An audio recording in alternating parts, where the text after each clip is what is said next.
할렐루야. 오늘도 말씀을 통해서 주님께서 우리에게 주시는 충만한 은혜가 있을 줄로, 또 그렇게 임할 줄로 믿습니다. 논어 자한편에 이런 말이 있습니다. 세한연후 지송백 지부조야라, 이런 말이 있는데요, 이 말의 뜻은 겨울이 되어 모든 나뭇잎이 다 시들어 떨어진 후에야 소나무와 잣나무가 얼마나 변함없이 푸른가를 알 수 있다는 뜻입니다. 겨울이 되어야 다른 나무들이 다 떨어져야 소나무와 잣나무의 그 푸르름의 진가를 알 수 있다는 것이죠. 독립운동가이며 독실한 크리스찬이었던 안중근 의사가 1910년도에 이토 히로부미를 저격하고 여순 감옥에 갇히게 되었습니다. 그때 이 말을 그분이 했습니다. 세한연후 지송백 지부조야라, 이 말에는 모든 잎들이 다 떨어지는 겨울에 오히려 진가를 나타내는 소나무와 잣나무같이 끝까지 자기의 뜻을 지키겠다는 그런 결의가 담겨져 있습니다. 모든 사물의 진가는 어려운 상황 속에서 드러납니다.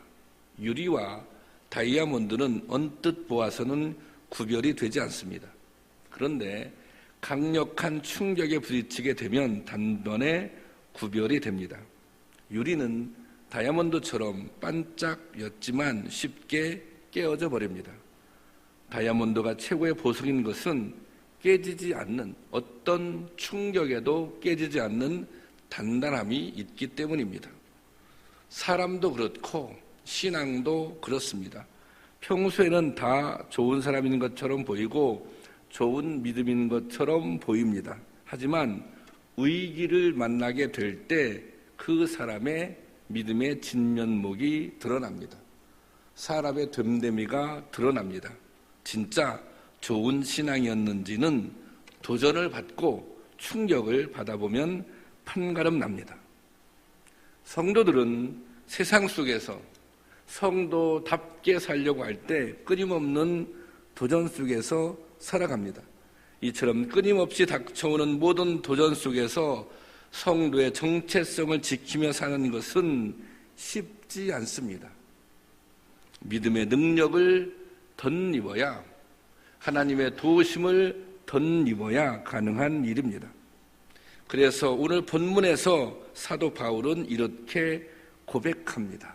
오직 의인은 믿음으로 말미암아 살리라. 바울은 복음의 능력에 대한 분명한 고백이 있었습니다. 오늘 봉독한 이 로마서는 복음의 능력에 대한 바울의 고백이 아주 논리적으로 기록되어 있습니다. 그래서인지 로마서는 교회사의 중요한 사건들의 모티브가 되었습니다. 타락한 교회의 모습에 저항하며 종교개혁을 이룩한 루터는 이 로마서를 매일 묵상하던 중에 은혜를 받고 교회의 개혁의 위대한 역사를 이루었습니다.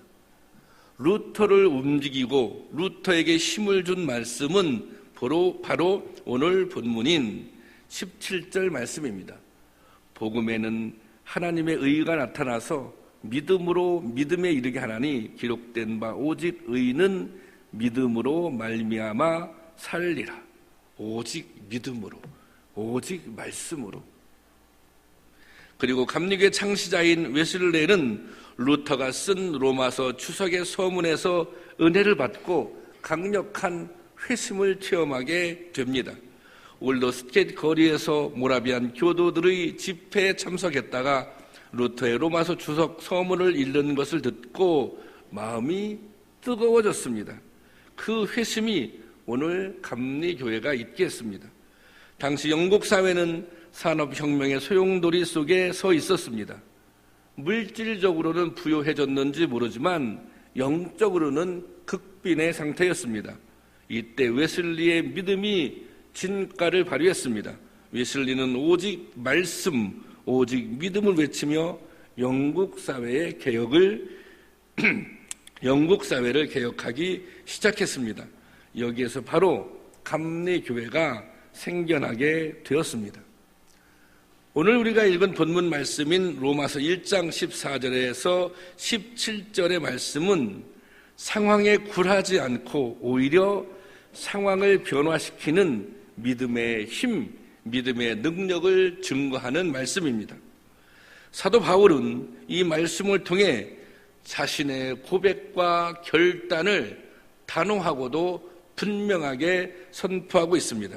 오늘은 이 말씀을 통해서 믿음으로 사는 사람은 어떻게 상황을 이기고 마침내 승리하게 되는지 깨달아 보고자 합니다. 첫째로, 믿음으로 사는 사람은 복음을 부끄러워하지 않습니다. 바울은 대단한 학식을 지닌 사람입니다. 그는 당대 최고의 율법 교사로 대단한 문파를 형성한 가말리엘 문화생이었습니다.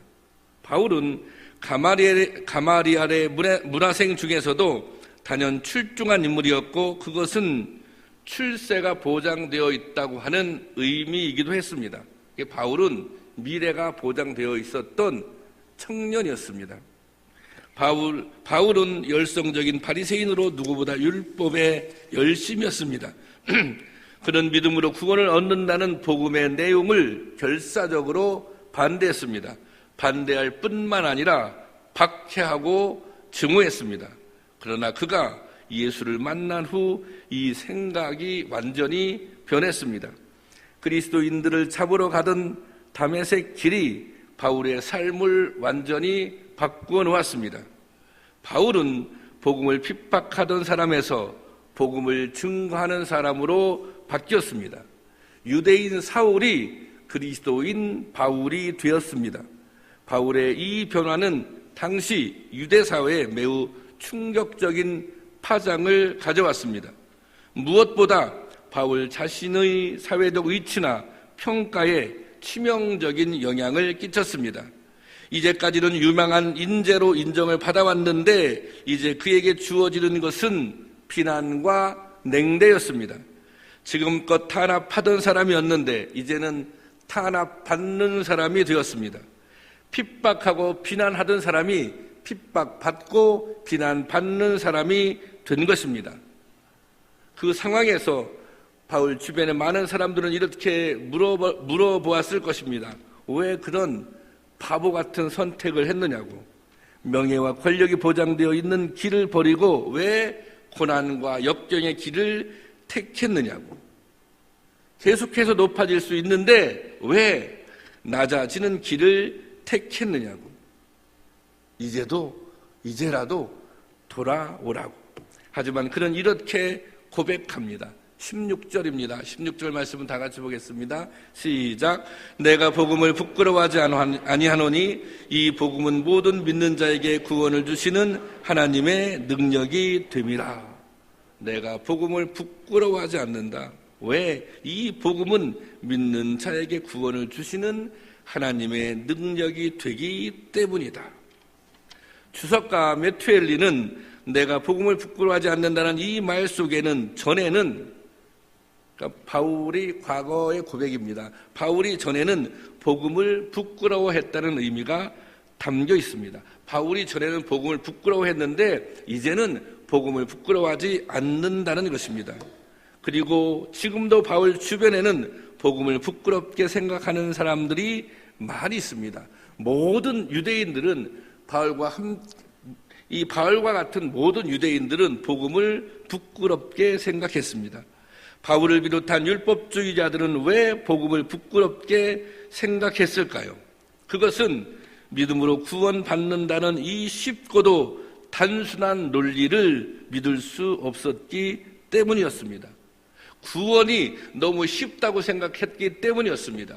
하나님의 자녀가 되는 것이 너무 쉽다고 생각했기 때문이었습니다. 그들에게는 하나님께 의로움을 인정받는 길은 오직 율법뿐이었습니다. 율법이 정한 대로 세세한 규정을 다 지키는 것만이 하나님을 사랑하는 길이며 의로움을 얻는 길이라고 믿었던 것입니다. 그런데 단순히 믿기만 하면 구원을 받는다니 도대체 말이 안 되는 것입니다. 마치 어린이들의 말 장난처럼 유치하고 저급한 주장인 것 같았습니다. 그런데 사도 바울은 예수 그리스도를 다메섹 도상에서 예수 그리스도를 직접 만난 후에 새로운 것을 깨달았습니다. 예수 그리스도로 말미암아 예수 그리스도로 말미암아 얻는 구원은 십자가의 죽음이라고 하는 엄청난 대가를 치르고 얻어진 복음인 것을 깨달은 것입니다. 쉽게 공짜로 얻는 구원이 아니라 쉽게 공짜로 구원을 얻는다고 궤변이라고 생각했는데 여기에는 목숨을 내준 사랑의 희생이 있었습니다. 하나님의 외아들이 십자가를 지고 대속제물이 된 것입니다. 바울은 이 희생 앞에서 굴복했습니다. 자기 자신의 교만을 내려놓고 그저 그가 그처럼 경멸하고 탄압했던 그리스도인이 된 것입니다. 영어 성경을 보면 복음을 부끄러워하지 아니하노니라고 하는 말을 나는 복음을 나의 자랑으로 삼고 있습니다. 이렇게 번역하고 있습니다. 바울은 이제 복음을 부끄러워하지 않을 뿐 아니라 십자가를 자랑하는 사람이 되었습니다. 바울은 갈라디아서에서 이렇게 고백하고 있습니다. 갈라디아서 6장 14절인데요. 앞에 보면 보세요. 그러나 내게는 우리 주 예수 그리스도의 십자가 외에는 결코 자랑할 것이 없으니. 저는 이 종갓집 종손입니다. 저희 할아버지가 오래전에 돌아가셨지만 저희 할아버지가 그 제삿날이 되면 이렇게 이제 족보를 펼쳐놓고 너는 뭐 광주 안씨, 사간공후, 주부공파 십몇 대 손이다. 늘 그 말씀을 하셨어요. 제가 신학교 갈 당시 저희 집에는 예수 믿는 사람이 한 사람도 없었습니다. 제가 나중에 얘기를 들어보니 저희 아버님은 청년 시절에 예수를 잘 믿었다고 합니다. 그래서 목회자가 되려고 신학대학에 진학을 했는데 할아버지와 문중 어른들의 반대로 신학을 포기했다고 합니다. 그 후 신앙생활을 포기하고 오랫동안 교회와 담을 쌓고 사셨습니다. 저는 대학에 갈 때 할아버지가 너무 충격을 받으실까 봐 신학과가 아니라 경영학과에 다닌다고 거짓말을 했습니다. 할아버지는 돌아가실 때까지 제가 신학생인 것을 모르고 돌아가셨습니다. 저는 학교를 졸업하고 목회를 시작했습니다. 같은 학번 동기인 집사람하고 결혼도 했습니다. 그런데 집에서 한 번도 신앙 이야기나 목회 이야기를 한 적이 없습니다. 부모님께도 교회를 가시라거나 예수를 믿으라거나 권면해 본 적이 없었습니다. 왜냐하면 제 모습이 너무 초라했기 때문입니다. 저는 부모님의 기대에 못 미치는 아들이었고 늘 부족하고 못난 모습만 보이는 아들이었기 때문입니다. 그러니 무슨 전도를 할 것이며 전도한다고 될 일도 아니라고 생각했습니다. 하지만 이것이 매우 잘못된 생각임을 깨달았습니다. 제가 전도를 못한 것은 초점이 저 자신에게 맞춰져 있기 때문이었습니다. 마치 바울이 의로움을 얻기 위해 율법에 열중했던 것처럼 저도 저의 개인적인 의로움을 인정받기 위해 노력했고 이 노력의 성과에 따라 제 삶을 스스로 평가하였습니다.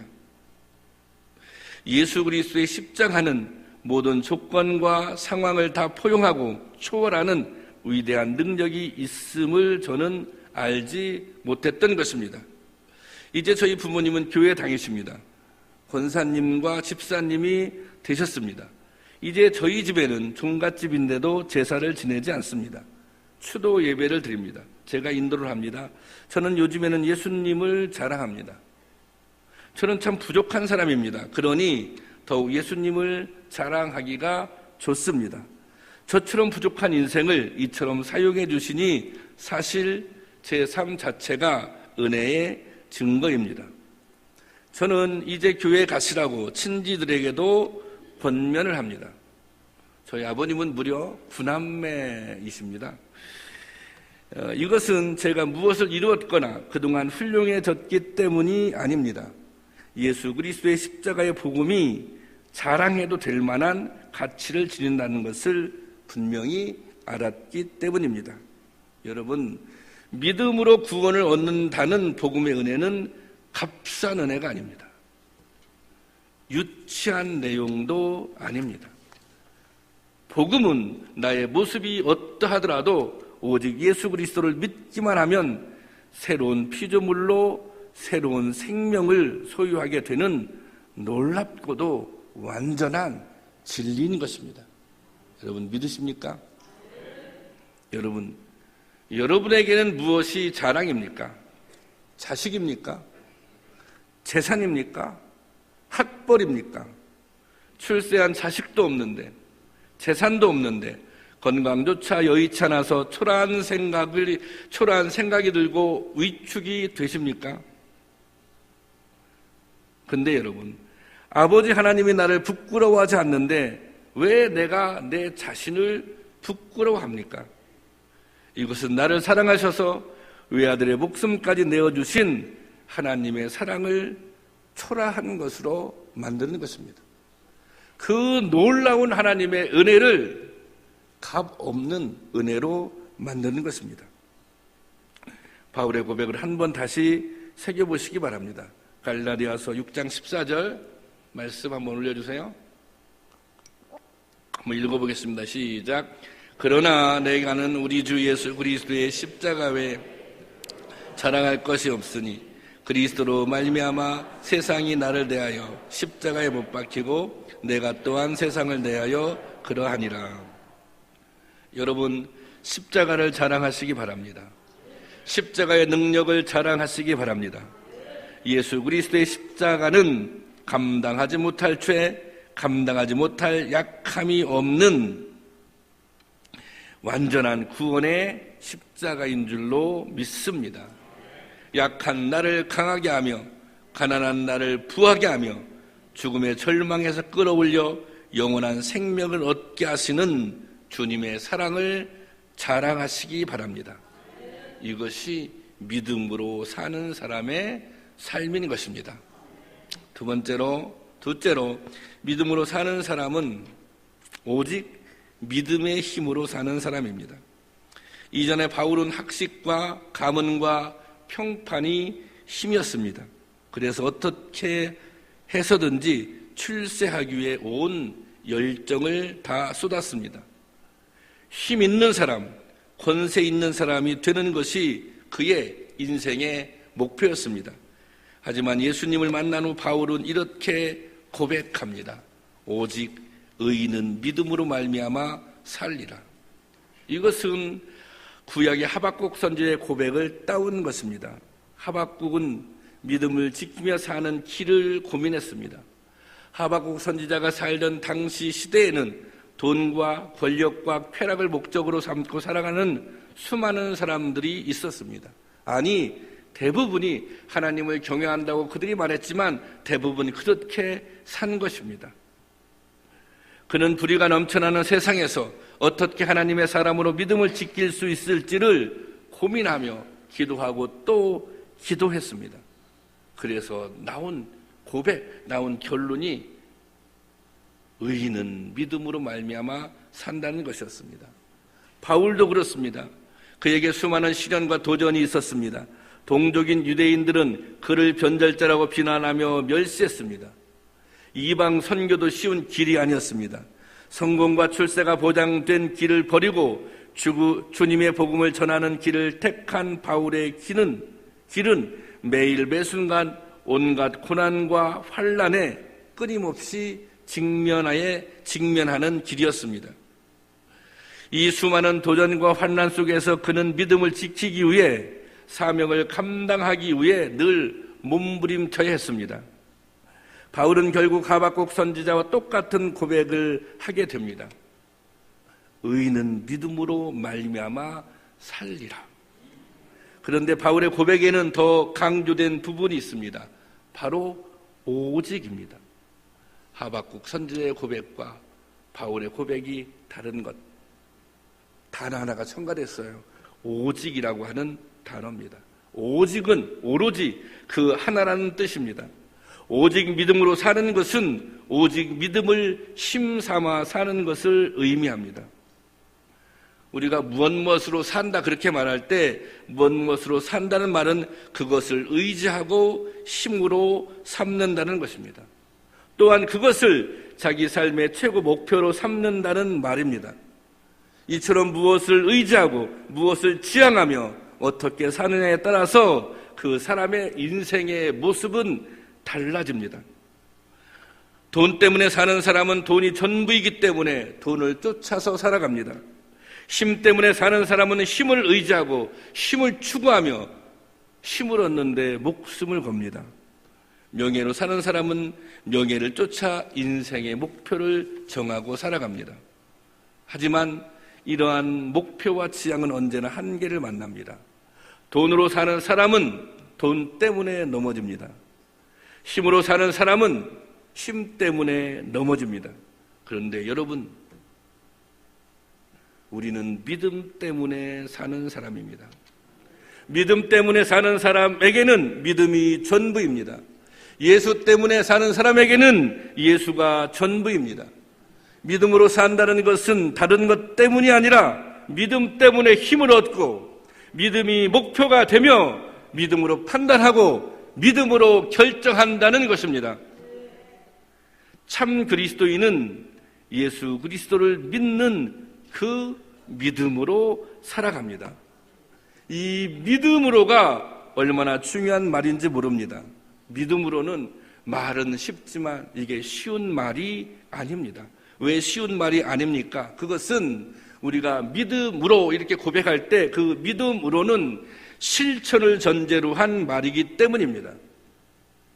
내가 반드시 그리스도인답게 살겠다는 책임이 따르는 고백입니다. 믿음으로 살다 보면 때로는 세상을 거스르게 됩니다. 그래서 어려움을 만날 수도 있습니다. 어리석고 힘이 없고 무능하게 보일 수도 있습니다. 그러나 그 믿음으로 행하는 것 때문에 하나님의 선한 역사를 이루어 가는 것입니다. 세상에는 크게 두 종류의 삶이 있습니다. 하나는 성공지향적인 삶이고 하나는 가치지향적인 삶입니다. 여러분 아십니까? 신앙은 가치지향적인 삶입니다. 말씀이라고 하는 가치를 따라서 사는 것입니다. 예수님의 가르침이라고 하는 가치를 따라서 사는 것입니다. 하나님의 뜻이라고 하는 가치를 따라서 사는 것입니다. 우리가 결과 이전에 중요한 것은 이 가치를 따라서 살았느냐 하는 것입니다. 그래서 신앙은 결과만을 중요하게 생각하지 않습니다. 성공 자체가 중요한 것이 아니라 어떻게 성공했느냐가 중요한 것입니다. 얼마나 많은 것을 이루었느냐가 아니라 얼마나 가치 있고 의미 있는 삶을 살았느냐가 중요한 것입니다. 오늘날 교회다운 교회의 모습이 무엇입니까? 성공장의 풍조가 세상과 온 교회를 휩쓸고 있는 이때에 복음의 진정한 가치와 의미를 일깨워주는 일인 것입니다. 많이 모이는 것을 자랑할 것이 아니라 어떻게 성공했는 것을 지금 현재의 성공을 자랑할 것이 아니라 구체적으로 어떻게 믿음으로 살아왔는가, 어떻게 현재 믿음으로 살고 있는가, 이것을 자랑할 수 있어야 하는 것입니다. 많이 모여야 합니다. 부흥해야 합니다. 저도 많이 모였으면 좋겠습니다. 이 성전이 차고 넘쳤으면 좋겠습니다. 하지만 많이 모이는 것만이 성공이 아닙니다. 하나님의 의를 이루지 못하는 부흥은 부흥이 아닙니다. 하나님의 공의를 외면하는 성공은 성공일 수 없는 것입니다. 바울은 의인은 믿음으로 산다 이렇게 고백했지만 오늘 한국교회에 필요한 고백은 믿음으로 의롭게 살아야 한다는 것입니다. 여러분 동의하십니까? 오늘 우리에게 필요한 것, 의인은 믿음으로 살지만 뒤집어서 오늘 우리에게 필요한 고백은 우리가 믿음으로 의롭게 살아야 한다는 것입니다. 여러분 오직 믿음으로 사는 사람은 흔들리지 않습니다. 이런 사람은 세상이 감당할 수가 없습니다. 믿음으로 사는 것이 중요합니다. 믿음으로 사는 사람을 통해 하나님이 역사하십니다. 믿음으로 사는 사람들을 통해 하나님께서 선한 일들을 이루어 가십니다. 하나님은 믿음으로 행하는 사람들을 통해 교회를 세우시고 이 땅에 하나님 나라를 세워 나가십니다. 마지막으로 세 번째는 복음에 대한, 우리가 믿음으로 승리하는 삶을 살기 위해서는 복음에 대한 분명한 자기 고백이 있어야 합니다. 바울은 복음을 말할 때 나의 복음이라고 하는 표현을 썼습니다. 로마서 2장 16절에 보면 이렇게 시작합니다. 곧 나의 복음에 이른 바와 같이. 그리고 로마서 16장 25절에 보면 나의 복음과 예수 그리스도를 전파함은, 나의 복음, 이것은 1인칭입니다. 나의 복음 1인칭, 너의 복음 그러면 2인칭, 그의 복음 그러면 3인칭이 되는 거죠. 사도 바울의 복음을 표현할 때 나의 복음이라고 하는 것은 그가 직접 은혜를 경험했기 때문입니다. 다른 사람이 받은 은혜를 전해 들은 것이 아니라 사도 바울이 자기의 삶을 통해서 직접 복음이 능력인 것을, 복음 가운데 구원의 은혜가 있는 것을 체험했다고 하는 것입니다. 여러분, 복음은 1인칭입니다. 다른 사람이 만난 그리스도가 아니라 내가 만난 그리스도입니다. 내가 체험한 복음입니다. 나를 변화시킨 복음입니다. 나를 구원한 복음입니다. 예수 그리스도는 그의 주님이 아니라 나의 주님입니다. 믿음으로 사는 사람은 반드시 믿음의 간증이 있습니다. 다른 누군가가 경험한 것이 아니라 그 자신이 직접 체험하고 확신케 된 복음의 은혜가 있습니다. 그것이 나의 복음입니다. 여러분, 나의 복음이 있을 때 내가 만난 예수님, 나를 구원하신 예수님, 나를 변화시킨 예수님, 나에게 새 힘 주시는 예수님, 이 나의 복음이라고 하는 고백이 있을 때 어떤 고난도 이기며 믿음을 지킬 수 있는 힘을 갖게 된 것입니다. 로마서를 쓸 당시 바울은 유대인들의 조롱과 비난이 빗발치는 중에 위험과 고난 속에 있었지만 그는 흔들리지 않았습니다. 왜? 직접 체험한 복음의 능력이 바울을 붙잡고 있었기 때문입니다. 바울은 평생 고난 속에 살았지만 복음에 대한 믿음과 고백의 흔들림이 없었습니다. 왜? 그는 주님을 만났기 때문에, 복음의 진리가 무엇인지 알 수 있었기 때문에, 영생이 무엇인지 알 수 있었기 때문에, 생명의 멸류관이 무엇인지, 의의 멸류관이 무엇인지 알았기 때문에 그의 믿음이 죽음 앞에서도 흔들리지 않은 것입니다. 여러분에게는 복음이 무엇입니까? 나의 복음이라고, 내가 직접 체험한 복음이라고, 나를 변화시키고 나를 구원하고 나를 살린 복음이라고 여러분 말할 수 있습니까? 그렇게 증거할 수 있습니까? 그렇게 선포할 수 있습니까? 여러분이 그렇게 선포할 때 여러분 자녀들을 구원하고, 여러분 가정을 구원하고, 여러분의 이웃을 구원하는 능력이 그 안에 있는 것입니다. 바울은 그 자신이 직접 복음의 능력을 체험했기에 그 자신을 가장 분명한 변화의 증거로 제시했습니다. 복음은 그를 완전히 다른 존재로 변화시킨 것입니다. 삶의 차원과 목적이 달라졌습니다. 이런 과정에서 바울은 나의 복음이라고 하는 표현을 하게 된 것입니다. 바울의 회심 자체가 복음의 능력입니다. 바울의 자신의 온 삶을 통해 복음이 능력인 것을 선포하고 있습니다. 교만하고 자기의 의만을 주장하던 사람이 죄인으로 고백합니다. 그것도 죄인 중에 괴수로 자신을 고백하고 있습니다.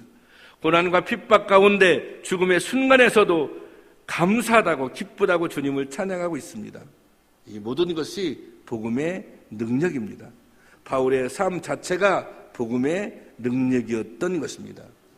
그러므로 바울은 이렇게 고백하지 않습니까? 유대인에게나 헬라인에게나 복음은 모든 믿는 자에게 구원을 주시는 하나님의 능력이다.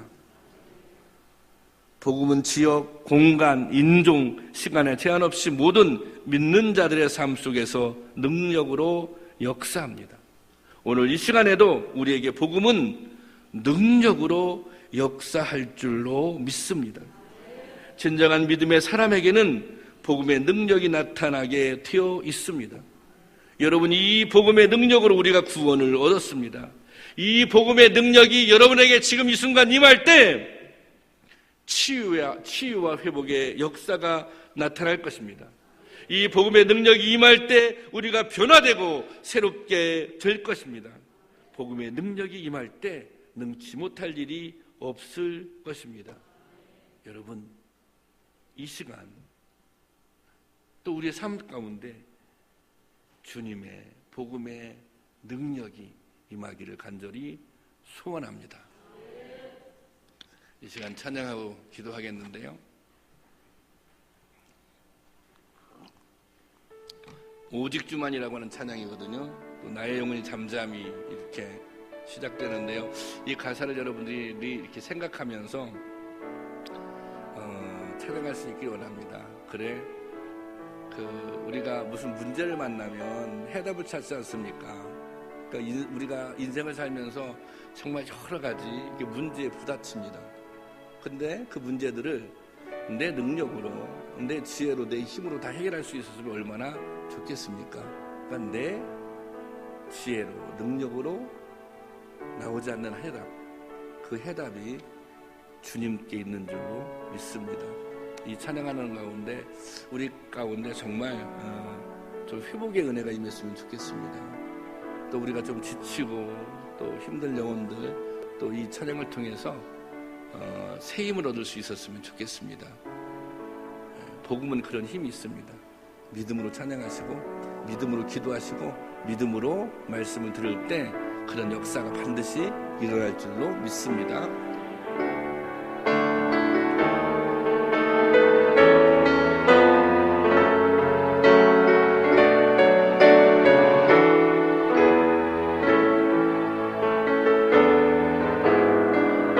나의 영혼이 잠잠히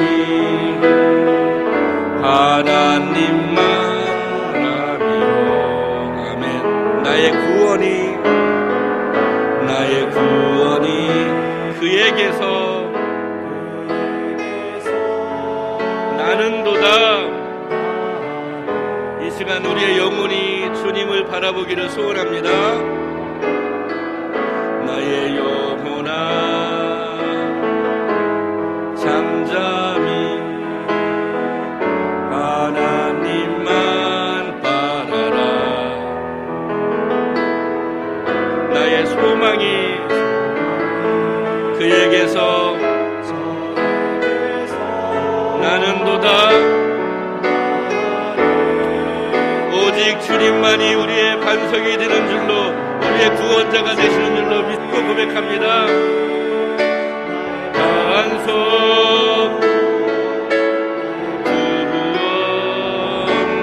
구원이시니 오직 주만이 나의 삶 내가 요동치 아니하리. 1절 다시 찬양합니다. 나의 영혼이 잠잠히. 이 시간 주님을 온전히 바라보기를 소원합니다. 온전히 주님을 의지하며 나갈 수 있기를 소원합니다.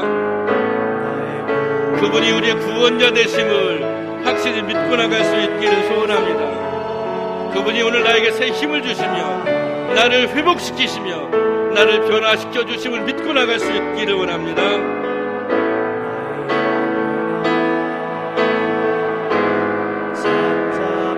아멘.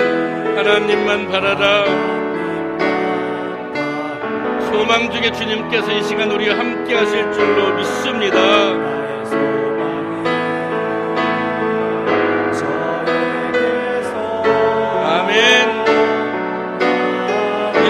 믿음으로 고백하기를 원합니다. 오직 주만이 우리의 반석이 되실 줄로 믿습니다. 나의 반석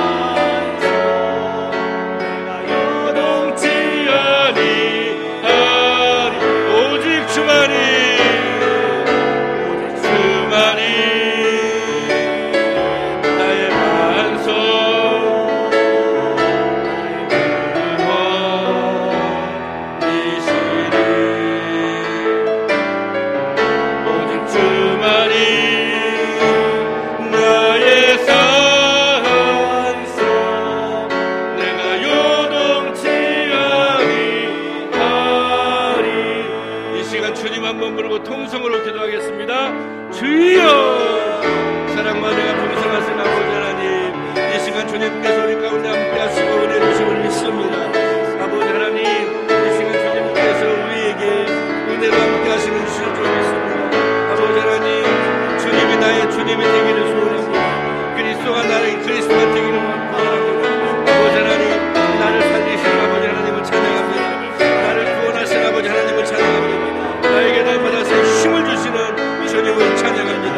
아버지 하나님, 주님께서 믿음을 덧입혀주시고 우리가 오직 믿음으로 승리하는 삶을 살 수 있도록 주님 인도하여 주시옵소서. 그 은혜로 저희들을 덧입혀 주시옵소서. 그런 은혜가 우리 가운데 임할 줄로 믿습니다. 그런 권능이 우리 가운데 임할 줄로 믿습니다.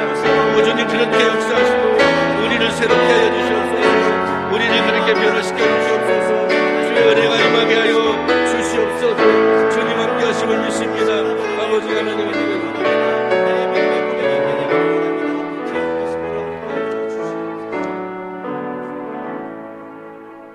주님 은혜 주심을 감사합니다. 나에게 은혜 주시는 주님이신 줄로 믿습니다. 나에게 새 힘 주시는, 나를 새롭게 하시는, 나를 변화시키는, 나를 치유하시는, 나에게 새 힘을 주시는, 나를 다시금 회복시켜 주시는 그런 주님을 이 시간 찬양합니다. 그런 주님의 능력이 이 시간 우리 가운데 임한 줄로 믿습니다. 주님 항상 동행하시며 그런 주님의 능력을 덧입어 세상에서 승리하는 삶을 살게 하여 주옵소서. 예수님의 이름으로 기도하옵나이다. 아멘.